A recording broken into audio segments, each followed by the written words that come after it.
Today I'll walk you through how to connect to Oracle Database via Power BI, even if you're a total beginner or just need a quick refresher.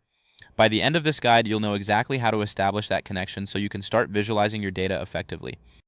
Let's begin by opening Power BI Desktop. This is your starting point, much like opening a toolbox before beginning a project. Once you have Power BI open, look for the Home tab at the top of the window. This is where you'll find the essential tools you need to get started.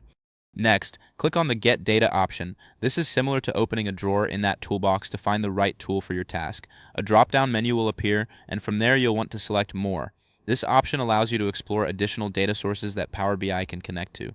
In the search box that appears, type Oracle. This is like searching for a specific tool in your toolbox. You want to find the right one quickly. After typing, you should see Oracle Database in the list. Go ahead and click on it. Once you click on Oracle Database, a connection settings window will appear. This is where you'll input the necessary details to establish your connection. Don't worry if your dashboard looks slightly different, the steps should still be quite similar. Fill out the required fields with your database information, and when you're ready, click Next. At this point, you may be prompted to enter your credentials, which is akin to unlocking a door to access a room full of valuable data. Make sure to enter the correct username and password associated with your Oracle database. After successfully entering your credentials, you will be taken to the Navigator pane where you can select the tables or views you want to import into Power BI.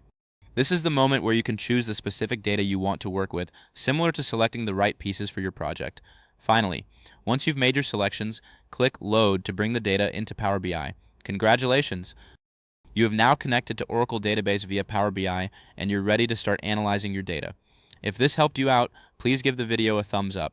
If you run into any issues, leave a comment below. Subscribe for more actionable guides. Thanks for watching.